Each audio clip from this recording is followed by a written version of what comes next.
Yo mga idol, kamusta? Sports Talk PH nga pala. Ang basehan sa Casimero versus Neri. Pag-usapan natin yan mga idol. Ngunit bago ang lahat ay huwag kakalimutang mag-subscribe at i-click ang notification bell button for more sports talk. So ngayon nga pong kasado na ang bigating sagupaan sa pagitan ng dalawang former multi-division world champions na sila General Casimero at Luis Neri, ay madaming fans ang nagsasabi na wala daw pag-asang manalo ang ating pambato sa sagupaan ng dalawa sa susunod na buwan.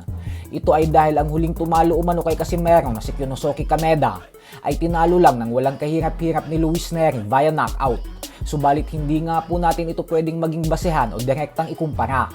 Kung atin po kasing napanood ng mabuti ang parehong laban ni Kameda kay Casimero at Luis Neri, ay mapapansin natin na magkaibang estilo ang ginawa ni Kameda sa bawat pagkakataon. Sa naging laban niya kasi kay Neri ay buong tapang itong nakipagsabayan at nakipagpalitan ng suntok. At dahil dyan ay nagkaroon ng maraming oportunidad ang Meksikano na tamaan siya ng malalakas at solidong suntok hanggang sa nagawa niya itong talunin via knockout.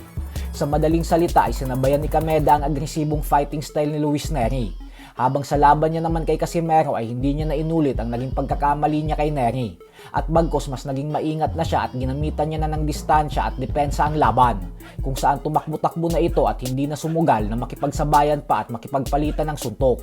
Dahilan kung bakit hindi rin nagkaroon ng sapat na pagkakataon si Casimero na mapatamaan siya ng mga pamatay na suntok kumpara sa naging laban nito kay Neri.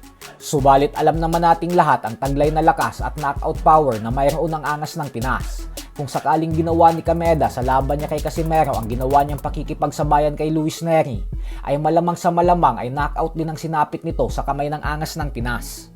Sa kabilang banda naman mga idol ay magandang balita nga po para sa ating mga Pinoy boxing fans. Ito po ay dahil kahapon lamang po ay opisyal ng ipinag-utos ng World Boxing Organization sa Unified WBO and IBF Super Featherweight Champion Emmanuel Navarrete na depensahan ang kanyang pinanghahawakan ng mga titulo sa ating pambato na si Charlie Suarez. Sa sulat na inilabas ng WBO ay nakasaad na binibigyan lang umano nila ng 3 linggo o 20 days para mag-usap ang magkabilang kampo at magkasundo sa negosasyon. At kapag lumipas umano ang 20 days at hindi pa rin nagkakasundo ang dalawa, ay sasailalim na umano ang laban sa purse bid, kung saan ang minimum bid ay magsisimula sa $150 million o mahigit kumulang 9 million pesos. Dahil dyan ay tuloy na po talaga ang inaabangang rematch ng dalawa. Ang tanging dahilan na lang para mapurnada ang laban na ito at hindi umusad ay kung magdesisyon si Navarrete na bitawan ang kanyang WBO belt at umakyat ng dibisyon. Bagay naman na malabo niyang gawin dahil desidido rin talaga itong patunayan sa lahat ng bumabatiko sa kanya na siya talaga ang tunay na kampyon at na mas malakas talaga siya sa ating pambato. So hanggang dito na lang po muna tayo mga idol. Sports Talk PH, kakaiba ang laban ng